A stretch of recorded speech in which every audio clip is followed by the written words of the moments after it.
ఈ రోజే మనకు కార్తీక అమావాస్య. ఇది పరమ పవిత్రమైనది, చాలా శక్తివంతమైన అమావాస్య. ఈ రోజున మర్చిపోకుండా ఉప్పుతో ఇలా చేస్తే బిచ్చగాడు సైతం కుబేరుడవుతాడు. కాబట్టి మర్చిపోకుండా ఉప్పుతో ఈ పరిహారం చేయండి. ఉప్పు ఏంటంటే కనుకనండి అతీత శక్తివంతమైనది కదా. ఉప్పుతో మనం ఏది చేసుకున్నా కానీ మనకు బాగా కలిసి వస్తుందని మనందరికీ తెలిసిందే కదండి. అందుకే ఉప్పు పరిహారం అనేది ఏంటంటే కనుక చాలా చాలా పవిత్రతను కలిగి ఉంటుంది. ఉప్పుని తీసుకొని ఈ విధంగా ఈ రోజు చేసుకోవటం వల్ల మంచి రిజల్ట్ అనేది పొందొచ్చు అనమాట. ఎలాగో తెలుసుకునే ముందు ఒక చిన్న రిక్వెస్ట్ అండి, వీడియోకి ఒక లైక్ ఇచ్చి మా ఛానల్ని కొత్తగా చూస్తున్నట్టయితే సబ్స్క్రైబ్ చేసుకోండి. నార్మల్గా ఏంటంటే కనుక ఈ యొక్క కార్తీక అమావాస్య ఈ రోజు అంటే ఇంకా ఈ సంవత్సరంలో చివరిదని చెప్పొచ్చు. ఈ కార్తీక మాసంలో చివరి రోజు, ఇంకా ఇది మనకేంటంటే కనుక ఈ రోజుతో కార్తీక మాసం అనేది ముగిసిపోతుంది. అందుకే మనం ఈ రోజు ఏంటంటే కొన్ని నియమాలను పాటించుకుంటూ చక్కగా ఉప్పు పరిహారము చేసుకుంటే మన సుడి తిరిగిపోయి మనం ఏంటంటే పట్టిందల్లా బంగారం అవుతుంది. సంవత్సరం అంతా కూడా ధనధాన్యాలకు లోటు లేకుండా అష్టైశ్వర్యాలతో ఆ ఈశ్వరుడి యొక్క అనుగ్రహాన్ని మనం పొందొచ్చు అనమాట. ఎలా అంటే గనక ఉప్పుకు అతీత శక్తి ఉంటుందని మనకు పురాణ గ్రంథాల్లో చెప్పబడుతుంది. కాబట్టి ఉప్పుతో చేసుకునే పరిహారాలన్నీ కూడా మనకు ఫలిస్తాయన్నమాట. ఉప్పు ఏంటంటే చెడుని తీసేసి మంచిని తెచ్చిపెట్టడానికి ఉపయోగపడుతుంది. అలానే కాకుండా మన జీవితంలో ఉండే నష్టాలను కష్టాలను తొలగించటానికి ఉప్పు అనేది ఉపయోగపడుతుంది, మనందరికీ తెలిసిందే కదా. అందుకే మీరు ఈరోజు ఏంటంటే ప్రత్యేకించి ఒక 10 రూపాయలు పెట్టి ఏంటంటే మీ ఇంటికి ఉప్పు ప్యాకెట్ని కొని తెచ్చుకోండి. అలా తెచ్చుకోవటం వల్ల మంచి జరుగుతుందండి, మంచి ఫలితాలు ఉంటాయి. కాబట్టి ఉప్పుని ఇంటికి తెచ్చుకున్న తర్వాత ఇప్పుడు చెప్పే విధంగా చేసుకోండి. ఈ రోజు అమావాస్య కదా, కొన్ని నియమాలను తప్పక ఆచరించాలి. అలా ఆచరిస్తేనే ఏంటంటే మంచి ఫలితం ఉంటుందన్నమాట. మీరు ఈ రోజు ఏంటంటే కనుక ఉప్పుని ఇంటికి తెచ్చుకుంటారు కదండి, ఆ ఉప్పుతో మీరు అనేక రకాల పరిహారాలు చేయొచ్చు. అంటే ఇప్పుడు ఉప్పు ఇంటికి తెచ్చుకున్న తర్వాత వెంటనే దానితో పరిహారాలు చేసుకోవచ్చు. లేదు మీ ఇంట్లో ఆల్రెడీ ఉప్పు ఉందనుకోండి, దాన్ని తీసుకొని కూడా ఇప్పుడు మనం చెప్పే విధంగా ఏంటంటే కనుక పరిహారం అనేది చేయొచ్చు అనమాట. ఉప్పు ఏంటంటే లక్ష్మీదేవి రూపంగా భావిస్తారనమాట. అలానే కాకుండా ఉప్పుకు చాలా శక్తి ఉంటుంది. ఉప్పు చెడుని తీసేస్తుంది, మంచిని తెచ్చి పెడుతుంది, అలానే దైవానుగ్రహాన్ని కలిగిస్తుంది. కాబట్టి ఉప్పుతో ఈ విధంగా పరిహారం అనేది చెయ్యండి. ముఖ్యంగా ఏంటంటే గనక ఈ రోజు మీరు ఈ నియమాలను ఆచరించండి. ఇంట్లో ఏంటంటే గనక నాన్ వెజ్ని వండుకోకండి, నాన్ వెజ్ని తినకూడదు. అలానే కాకుండా ఏంటంటే గనక నాన్ వెజ్ వండినా తిన్నా మనకు తీరని కష్టాలు వస్తాయని శాస్త్రాల్లో చెప్పబడుతుంది. కాబట్టి దాన్ని అవాయిడ్ చేయండి. ఆ తర్వాత ఇంకొకటి ఏంటంటే గనక ఈ రోజు గుర్తు పెట్టుకోండి, దూర ప్రయాణాలు చేయకండి, నల్లటి వస్త్రాలను ధరించకండి. ఈ రోజు ఏంటంటే గనక జుట్టు కత్తిరించటం కానీ, అలానే కాకుండా ఇంట్లో స్త్రీలు ఏడవటం కానీ, శాపనార్థాలు పెట్టడం కానీ ఇలాంటివి అయితే చేయకండి. వీటి వల్ల కూడా ఏంటంటే మనకు కష్టాలు వస్తాయని పురాణ గ్రంథాల్లో చెప్పబడుతుంది. కాబట్టి వీటిని అవాయిడ్ చేయండి. తెల్లవారుజామునే నిద్ర లేచి శుచిగా స్నాన కార్యక్రమాలు చేసుకోండి. కుదరకపోతే సూర్యుడు అంటే ఉదయించక ముందే స్నాన కార్యక్రమాలు చేసుకొని ఇంట్లో ఏంటంటే కనుక ఈ విధంగా దీపారాధన చేసుకోండి. ఒక పాత్రను తీసుకోండి, ఏ పాత్ర అయినా పర్వాలేదు. అందులో గుప్పెడంత ఉప్పుని పోసేసి దానిపైన ఏంటంటే కనుక చక్కగండిలా మీరు చెప్పాలంటే కనుక ఉమ్మెత్త కాయను పెట్టి దాంట్లో ఏంటంటే కనుక నూనెను పోసి దీపాన్ని వెలిగించండి. ఈ దీపం ఏంటంటే కష్టాన్ని తీర్చడానికి ఉపయోగపడుతుంది. అంటే ఒక పాత్రను తీసుకోండి, అది మట్టి పాత్రనా లేకపోతే ఏదైనా పర్వాలేదండి, స్టీల్ అయినా సరే పర్వాలేదు, కొబ్బరి చిప్పలు ఉంటాయి కదా అవైనా పర్వాలేదండి, తీసేసుకొని దాంట్లో ఏంటంటే కనుక గుప్పెడంత ఉప్పుని పోసేసి దానిపైన ఏంటంటే కనుక మనకు ఉమ్మెత్తకాయలు ఉంటాయి కదా ఒకటి తెచ్చుకోండి. తెచ్చేసుకున్న తర్వాత దాన్ని ఏంటంటే చక్కగా మధ్య భాగానికి నీట్గా చేసేసుకుని అందులో ఏంటంటే నువ్వుల నూనెను పోసేసి ఉప్పు మీద ఈ నల్లుమ్మెత్తకాయను పెట్టి దాంట్లో ఇంకా మనం నూనెను పోసి దీపం వెలిగించి ఆ దీపానికి ఏంటంటే కనుక కుంకుమ పసుపుని పెట్టాలి. అలా పెట్టి ఈ దీపం ఏంటంటే తులసి కోట దగ్గర కూడా వెలిగించవచ్చు. అలానే కాకుండా మీ ఇంట్లో కూడా ఈ దీపాన్ని వెలిగించవచ్చు. ఇలా వెలిగించినా కానీ మీకైతే ఫలితాలు రావటం అనేది మీ కళ్ళతో మీరు చూడగలుగుతారన్నమాట. ఈ దీపం కరెక్ట్గా చెప్పాలంటే కనుక కష్టాన్ని తీర్చే దీపం, మీ సమస్యల్ని పోగొట్టే దీపంగా పరిగణించబడుతుంది. శివకేశవుల అనుగ్రహాన్ని కలిగించే దీపంగా కూడా పరిగణించబడుతుంది. కాబట్టి ఈ రోజు ఈ విధంగా దీపారాధన చేసుకోండి. ఇక దీపం కొండెక్కిన తర్వాత అందులో ఉండే పదార్థాలన్నీ తీసి కూడా ఒక చోట తొక్కని ప్రదేశంలో వేసేసుకోండి, సరిపోతుంది. ఆ తర్వాత మీ అప్పులను తీర్చుకోవటానికి ఇప్పుడు చెప్పే ఈ పరిహారం చేసుకోండి. మానవ జీవితం అన్న తర్వాత అప్పులు సర్వసాధారణంగా ఉంటూనే ఉంటాయి కదా. అప్పు ఎలాగైనా సరేనండి తీర్చుకోవాలని బాధపడతారు. అలాంటి వాళ్ళు ఏంటంటే ఒక బౌల్ని తీసుకుని అందులో గుప్పెడంత ఉప్పుని పోసేసి కుంకుమ పసుపు చిటికెడు వేసి ఒక స్పూన్ అన్ని ఆవాలు పోసి 5 రూపాయల బిల్లును పెట్టి మనం ఏంటంటే కనుక పూజ గదిలో ఇది పెట్టాలన్నమాట. ఇలా పూజ గదిలో పెట్టుకోవడం వల్ల ఏంటంటే అప్పులు తీరిపోతాయండి. అప్పులు ఇచ్చే స్టేజ్కి మీరు వెళతారనమాట. అప్పు అనేది ఏంటంటే మీ లైఫ్లో ఉండదండి, అంత మంచి ఫలితం ఉంటుందండి. అంతలా మీరు ఏంటంటే కనుక ఫలితాన్ని పొందుతారని చెప్పొచ్చు.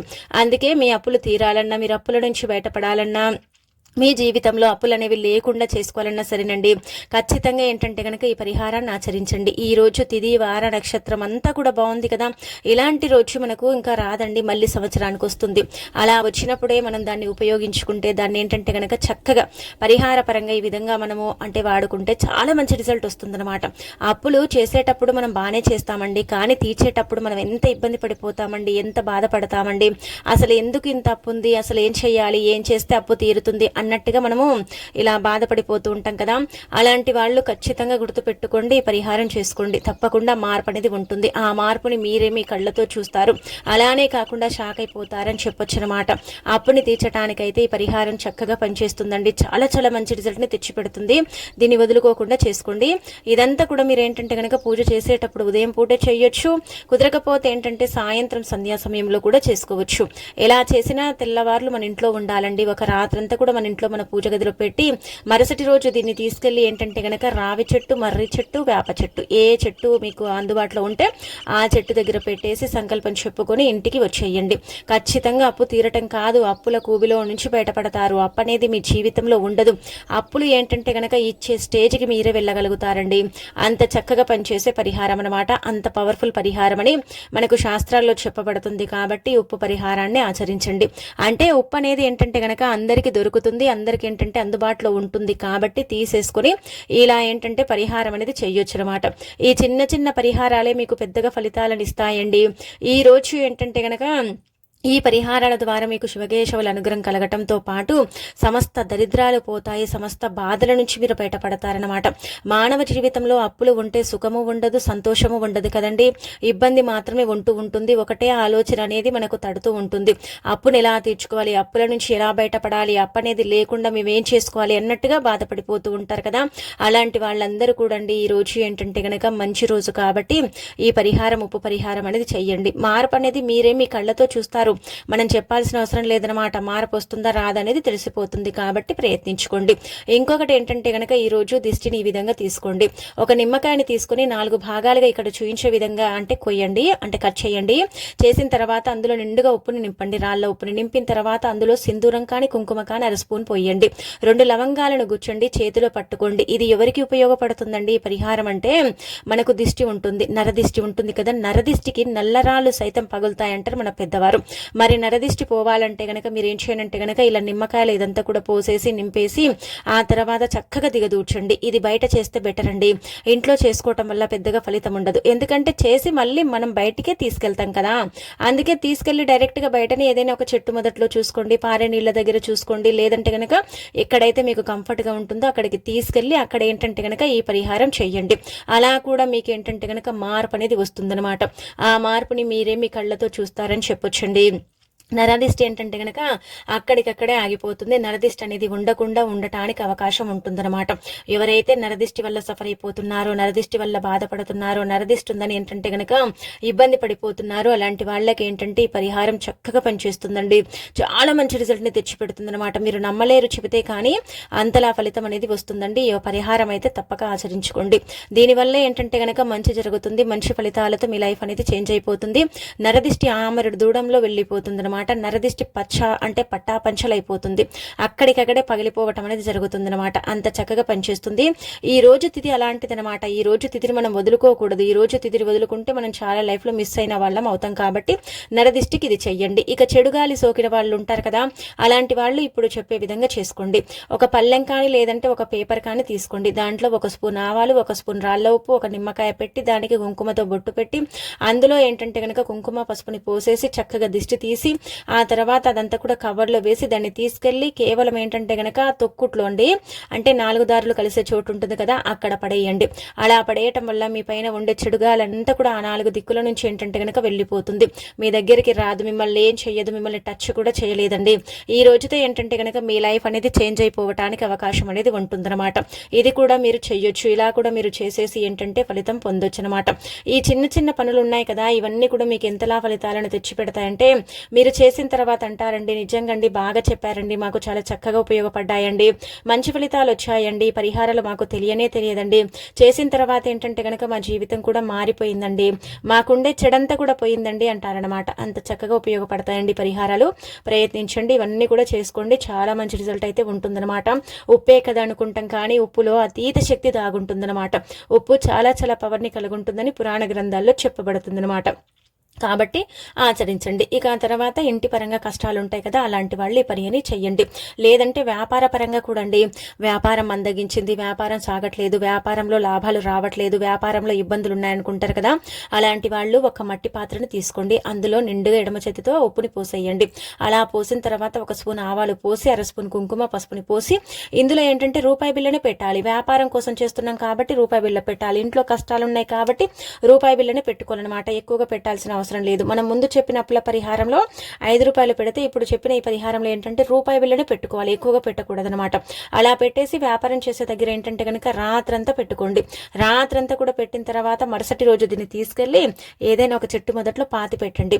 అలా పాతి పెట్టడం వల్ల ఏంటంటే కనుక వ్యాపారం అండి చక్కగా సాగుతుంది, వ్యాపారంలో ఇబ్బందులు ఉండవు, బాధలు అనేవి రావన్నమాట, సమస్యలు అనేవి క్రియేట్ అవ్వవు, వ్యాపారం ఏంటంటే కనుక చక్కగా దూసుకెళ్ళటానికి అవకాశం ఉంటుంది, వ్యాపార పరంగా ఉపయోగపడుతుంది. అదే ఇంటి పరంగా ఏదైనా సరే భార్యాభర్తల సమస్యలు రావటం, పిల్లలకి ఇబ్బందులు కలగటం, అనారోగ్య సమస్యలను ఎదుర్కోవటం, ఇల్లు మాకు అనుకూలించట్లేదని బాధపడతారు కదా, అలాంటి వాళ్ళకి ఏంటంటే కనుక ఈ పరిహారం అనేది చక్కగా ఉపయోగపడుతుంది. రాత్రంతా కూడా పెడతాం కాబట్టి రాత్రికి రాత్రి ఏంటంటే మన జీవితం మారిపోయి మనకు అదృష్టం అనేది కలిసి వస్తుంది అనమాట. ఐశ్వర్యం అనేది కూడా మనకు కలుగుతుందని చెప్పొచ్చు. అందుకే ఈ విధంగా ఏంటంటే కనుక ఈ చిన్న చిన్న పరిహారాలు ఉప్పుతో చేసుకోండి. ఇవి చాలా చాలా శక్తివంతమైనవి. అంతెందుకండి మేమేం చెయ్యలేమండి, మాకు అంత సమయం ఉండదండి అనుకుంటారు కదా, అలాంటి వాళ్ళు ఒక గుప్పెడంత ఉప్పును తీసుకొని ఏంటంటే కనుక సాయంత్రం సంధ్యా సమయంలో ఇంటిల్లిపాది దిష్టి తీసుకోండి. దెబ్బకు దరిద్రం వదులుతుంది, దెబ్బకు దిష్టి ఏంటంటే కనుక వెళ్ళిపోతుంది అనమాట. కాబట్టి ఈ విధంగా కూడా చేయొచ్చు, ఈ విధంగా కూడా చేసేసి ఫలితాలను పొందొచ్చని మనకు శాస్త్రాల్లో చెప్పబడుతుందన్నమాట. అందుకే ఆచరించుకోండి. ఇక ఆ తర్వాత ఏంటంటే కనుక ఈరోజు అమావాస్య కదండి, ఇంట్లో ఈ కూరని వండి తినకండి.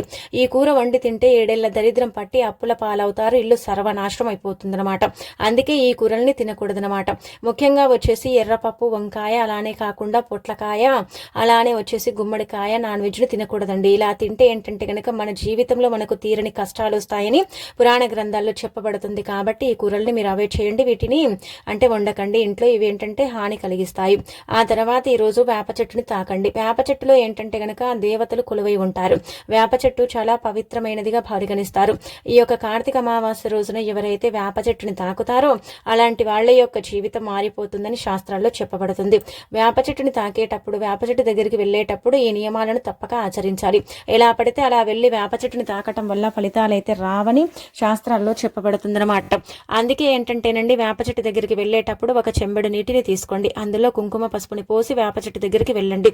శుచిగా స్నానం చేసిన తర్వాత వెళ్ళండి, స్నానం చేయకుండా వెళ్ళకండి. వేప చెట్టు దగ్గరికి స్నానం చేసుకుని అక్కడికి వెళ్ళిన తర్వాత ఏంటంటే కనుక మీరు తీసుకెళ్లిన నీళ్లు అలానే కాకుండా పసుపు కుంకుమలు సమర్పించి నమస్కారం చేసుకోండి. అమ్మా తల్లి, మాకు మంచి జరిగేలాగా చూడమ్మా, ఓ ప్రకృతి మాత మాకు అనుగ్రహాన్ని ఇవ్వమ్మా, మాకు ఐశ్వర్యాన్ని ఇవ్వమ్మా, మా తలరాతను మార్చు తల్లి, అమ్మా మాకేంటంటే జీవితంలో కష్టాలున్నాయి తల్లి, మేము భరించలేని డబ్బు సమస్యలతో బాధపడుతున్నామమ్మా, ధన సమస్య పూర్తిగా తొలగించమ్మా అనేసి సంకల్పం చెప్పుకోండి. అలా చెప్పేసుకుని ఏంటంటే గనక వేప చెట్టుకు నీళ్లను సమర్పించి నమస్కారం చేసుకుని వేప చెట్టుని మీ చేతితో ఏంటంటే గనక 5 సార్లు ముట్టుకోండి, అంటే పట్టుకోండి. అలా పట్టుకొని ఏంటంటే గనక మనసులో బలంగా కోరికలను కోరుకుంటూ ఉండండి. అలా కోరుకోవడం వల్ల ఏంటంటే కనుక అన్నీ జరిగిపోతాయండి, అన్నీ ఏంటంటే కనుక అయిపోతాయన్నమాట. మీరు కోరుకున్నదల్లా కూడా అవుతుందని మనకు శాస్త్రాల్లోనే చెప్పబడుతుందండి. చాలా చాలా శక్తివంతమైన పరిహారం, చాలా చిన్న పరిహారం. దీనివల్ల మీకు ఎంత మంచి జరుగుతుందంటే మీరు చెబితే వినరు, నమ్మరు, కానీ అంత మంచి జరుగుతుంది. ధన ద్వారాలు తెచ్చుకుంటాయి, ధనం వస్తుంది, ఐశ్వర్యం లభిస్తుంది, ఆర్థికంగా బాగుంటుంది, అనేక రకాల సమస్యల నుంచి మీరు బయటపడతారు. అలానే కాకుండా ఈరోజు వేప చెట్టుని తాకితే సర్వ దరిద్రాలు పోతాయి, అష్టైశ్వర్యాలు సిద్ధిస్తాయన్నమాట. ఎందుకంటే ఈ రోజు తిది అలాంటిదనమాట, అలాంటి నక్షత్రం అనేది ఉందన్నమాట. అందుకే ఈ రోజు తప్పనిసరిగా ఈ విధంగా ఆచరించుకొని శివకేశవుల అనుగ్రహానికి పాత్రలు కండి. వేప చెట్టు లక్ష్మీదేవి రూపంగా కూడా భావిస్తారు కాబట్టి తదితర దేవతలు కూడా ఏంటంటే వేప చెట్టులో ఉంటారు. కావున వేప చెట్టుని తాకటం వల్ల వేప చెట్టు ఏంటంటే గనక మంచి ఫలితాలను ఇస్తుందని చెప్పుకోదగ్గ విషయం. కాబట్టి వేప చెట్టుని తప్పకుండా తాకేయండి, సరిపోతుందన్నమాట. ఇక ఈ రోజు నిమ్మకాయతో ఈ పరిహారం చేసుకోండి. నిమ్మకాయ పరిహారం అద్భుతం అద్భుతాలను సృష్టిస్తుంది, అద్భుతమైన ఫలితాలను తెచ్చిపెట్టి మీ జీవితాన్ని మారుస్తుంది. ఒక నిమ్మకాయ ఏంటంటే గనక మీకుండే ఇబ్బందులన్నీ కూడా పోగొడుతుంది. అమావాస్య రోజు కొంతమందికి ఏంటంటే గనక ప్రయాణాలు పడతాయి కదండి, దూర ప్రయాణాలు పడతాయి. ఆ ప్రయాణాలలో చాలా సఫర్ అవుతారు, అలసిపోతారు, ఇబ్బందులు ఎదుర్కొంటూ ఉంటారు కదా. అలాంటి వాళ్ళు ఒక నిమ్మకాయని తీసుకుని దగ్గర పెట్టుకుని ప్రయాణం చేయండి. అలా చేస్తే మృత్యువాత పడరు, అపమృత్యు దోషాలు అంటారు కదా, అవి ఏర్పడవు, గండాలు ఏర్పడవు, అమావాస్య వల్ల ఇబ్బంది అనేది కలగదు, నష్టాలు ఏర్పడకుండా చక్కగా ప్రయాణం అనేది సాగుతుంది. ప్రయాణంలో ఇబ్బందులు అనేవి ఉండకుండా ఆ ప్రయాణాన్ని ముగించుకొని సరిగ్గా ఏంటంటే కనుక మీ ఇంటికి రావడానికి అవకాశం ఉంటుంది. ఇలా ఇంటికి వచ్చిన తర్వాత ఆ నిమ్మ పండును తీసి తల చుట్టూ 11 సార్లు తిప్పి ఆ నిమ్మకాయ నిడమకాలి మడమ కింద పెట్టి తొక్కేస్తే అక్కడికక్కడే మీ వెనుక ఉండే దుష్టశక్తి అంతా కూడా వెళ్ళిపోతుంది అనమాట. ఇలా కూడా మీరు ఏంటంటే చెయ్యొచ్చండి. ఇలా కూడా చేసేసి ఫలితం పొందొచ్చు అనమాట. ఇది కూడా చక్కగా పనిచేసే పరిహారం కాబట్టి ఆచరించుకోండి. అనంతరం వచ్చేసి ఇంకొకటి ఏంటంటే కనుక నిమ్మకాయని మన దగ్గర పెట్టుకుంటే మన దగ్గరికి నెగిటివిటీ అనేది రాదనమాట.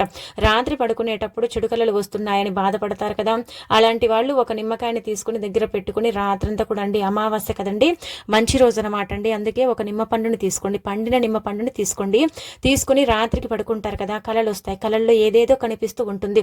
అసలు కళలు మమ్మల్ని చాలా డిస్టర్బ్ చేస్తాయండి, కళల వల్ల మేము చాలా సఫర్ అవుతున్నామండి అనుకుంటారు కదా. అలాంటి వాళ్ళు రాత్రి పడుకునేటప్పుడు ఒక నిమ్మకాయని తీసుకుని దగ్గర పెట్టుకుని పడుకోండి. అలా పడుకొని ఏంటంటే తెల్లారి లేచిన తర్వాత ఆ నిమ్మకాయని తీసుకొని 11 సార్లు తల చుట్టూ తిప్పి దాన్ని ఏంటంటే గనక ఎడమకాలి మడమ కింద పెట్టి ఇంటి నుంచి కొంచెం దూరంలో ఏంటంటే గనక తొక్కేయండి, సరిపోతుంది. అలా చేయటం వల్ల కళలు అనేవి రావండి, కళల్లో ఇబ్బందులు కలగవు. కళల నుంచి మీకు విముక్తి కలగటంతో పాటు కళల బారి నుంచి మీరు బయటపడగలుగుతారు. కళలు అనేవి మీకు ఏంటంటే గనక ఇబ్బంది కలిగించవన్నమాట. ఇది తప్పక ప్రయత్నించుకోండి. ఇది చాలా మంది కూడా చేస్తారు కాబట్టి మీరు కూడా చేయటం వల్ల ఫలితం అనేది వస్తుందని మనకు శాస్త్రాల్లో చెప్పబడుతుంది అనమాట. ఇలా ఈ చిన్న చిన్న పరిహారాలండి, చిన్న నియమాలను ఆచరించుకుంటే ఎంత ప్రశాంతమైన జీవితం ఉంటుందంటే గనక అంత ప్రశాంతమైన జీవితం ఉంటుందని మనకు పురాణ గ్రంథంలో క్లుప్తంగా చెప్పబడుతుందన్నమాట. ఆచరించేసి ఫలితం పొందండి. ఆ తర్వాత ఈరోజు ఇది తినండి. ఇది తినటం వల్ల ఏంటంటే గనక జాతక దోషాలు, జాతక సమస్యలు, చండాలమైన జాతకం, నీచమైన జాతకం ఉంటుంది కదా, అది కూడా సరవుతుందన్నమాట. ఆ శివయ్య అనుగ్రహం కలుగుతుంది. ఇది మనకు శివపురాణంలో చెప్పబడుతున్న పరిహారం అండి. అత్యంత శక్తివంతమైనది కాబట్టి మీరేంటంటే గనక పరమశివుణ్ణి పూజించేటప్పుడు ఇంట్లో శుచిగా స్నాన కార్యక్రమాలు చేసి పూజిస్తారు కదా, అప్పుడు చిన్న బెల్లం ముక్కని తీసుకోండి. అలా తీసేసుకున్న ఈ బెల్లం ముక్క మీద ఏంటంటే గనక కొంచెం అంత తేనెను పోసి అది ఆ పరమశివుడికి ఏంటంటే నివేదన చెయ్యండి, అంటే నైవేద్యంగా నివేదన చెయ్యండి. అలా చేసిన తర్వాత ఆ నైవేద్యాన్ని ఏంటంటే గనక మీరు కూడా స్వీకరించండి. ఇలా తినటం వల్ల ఏంటంటే గనక జాతక దోషాలు, జాతక సమస్యలు, అనేక రకాల నష్టాలు, కష్టాలు, మానవుడికి ఉండే ఏంటంటే గనక ఇబ్బందులు అన్ని కూడా పోతాయన్నమాట. టెన్షన్స్ ఉంటాయి కదా, ఆ టెన్షన్స్ కూడా పోవటానికి ఇది తినాలన్నమాట. పరమశివుడికి సమర్పించిన పదార్థాన్ని మానవుడు తిన్నప్పుడు మానవుడి యొక్క దేహం శుద్ధి అయిపోతుంది. అలానే మానవుడికి ఉండే బరువు బాధ్యతలు దిగిపోతాయి అని మనకు శాస్త్రాల్లో చెప్పబడుతుంది. కాబట్టి ఈ విధంగా ఏంటంటే గనక చెయ్యండి. ఇది కూడా ఏంటంటే గనక చేసేసి ఫలితం అనేది పొందండి. ఖచ్చితంగా మార్పు అనేది ఉంటుంది. ఆ మార్పుని మీరే మీ కళ్ళతో చూసి ఆశ్చర్యపోవటం అనేది కూడా జరుగుతుందన్నమాట. ఇలా ఏంటంటేనండి, బెల్లాన్ని మాత్రం తినక మాత్రం మర్చిపోకండి. బెల్లాన్ని తినండి. బెల్లం తింటే మంచిది. బెల్లం తింటే మనకు ఆరోగ్యము, ఐశ్వర్యము, ఆనందము కూడా కలుగుతుందని శాస్త్రాల్లో చెప్పబడుతుందన్నమాట. ఇలా ఈ విధంగా ఏంటంటే గనక చేసేసుకోండి, సరిపోతుందన్నమాట. ఈ రోజు ఉపవాసం ఉండండి, ఖచ్చితంగా ఉపవాసం ఉండండి. ఉపవాసం మేము ఉండలేమనుకుంటారు కదా, అలాంటి వాళ్ళు ఉల్లి వెల్లుల్లికి దూరంగా ఉండండి. ఉపవాసం ఉండేవారు ఏంటంటే కనుక కటిక ఉపవాసాన్ని ఉండకూడదు. కటిక ఉపవాసం చేయటం వల్ల ఫలితాలైతే రావు. పాలు పళ్ళ రసాలు తీసుకుంటూ పరమశివుడి నామాన్ని పట్టించుకుంటూ చక్కగా ఆ శివయ్యను పూజించుకుంటూ మన మనసంతా కూడా ఆ భగవంతుడిపై ఆ పరమశివుడిపై లగ్నం చేసుకుని ఈ రోజు ఉపవాసం ఉంటే కోటి ఉపవాసాలు పూజ చేసినంత ఫలితం, కోటి ఉపవాసాలు ఉన్నంత ఫలితం మనకు లభిస్తుందన్నమాట. అలానే కాకుండా పరమశివుడి యొక్క అనుగ్రహానికి మనము పాత్రలం అవుతామని పురాణ గ్రంథాల్లో చెప్పబడుతుంది. ఈ యొక్క ఉపవాసం కార్తీక మాసంలో ఏంటంటే గనక ప్రతి సోమవారం పౌర్ణమికి ఉపవాసం చేసినంత పుణ్యం మీకు తెచ్చిపెడుతుందండి. కాబట్టి ఈ రోజు ఉపవాసం ఉండండి. కుదరకపోతే ఏంటంటే గనక ఉల్లి వెల్లుల్లికి దూరంగా ఉండండి. నాన్ వెజ్ని తినకండి. నల్లటి వస్త్రాలు ధరించకండి. మీరేంటంటే గనక నిర్మానుష్యమైన ప్రదేశాలకు వెళ్ళకండి. మీరంటే గిట్టని వారింటికి కూడా మీరు వెళ్ళకండి. చెడు జరుగుతుంది కాబట్టి జాగ్రత్తగా ఉండండి. తలను వీరబోసుకోవటం, గోర్లు కత్తిరించటం, జుట్టు కత్తిరించుకోవటం, గడ్డం గీసుకోవటం, షేవింగ్ చేయటం ఇలాంటి పనులనైతే చెయ్యకండి. ఇవేంటంటే గనక మీ జీవితంలో తీరని కష్టాలను తీసుకొస్తాయి అనమాట. మీకేంటంటే అండి చాలా వరకు కూడా బాధల్ని మిగులుస్తాయి. ఈ రోజు ఈ తప్పులు చేస్తే సంవత్సరం అంతా కూడా అండి నరకానికి పోతాము. నరక బాధలు, పరమశివుడి యొక్క ఆగ్రహానికి మనం గురవుతామని పురాణ గ్రంథాల్లో చెప్పబడుతుంది. కాబట్టి ఇవి చిన్నవి ఆచరించుకుంటూ చిన్న ఫలితాలు పొంది మీరేంటంటే గనక చేసుకొని ఫలితాలను పొంది పరమశివుడి యొక్క అనుగ్రహానికి పాత్రలు కండి తిరగండి.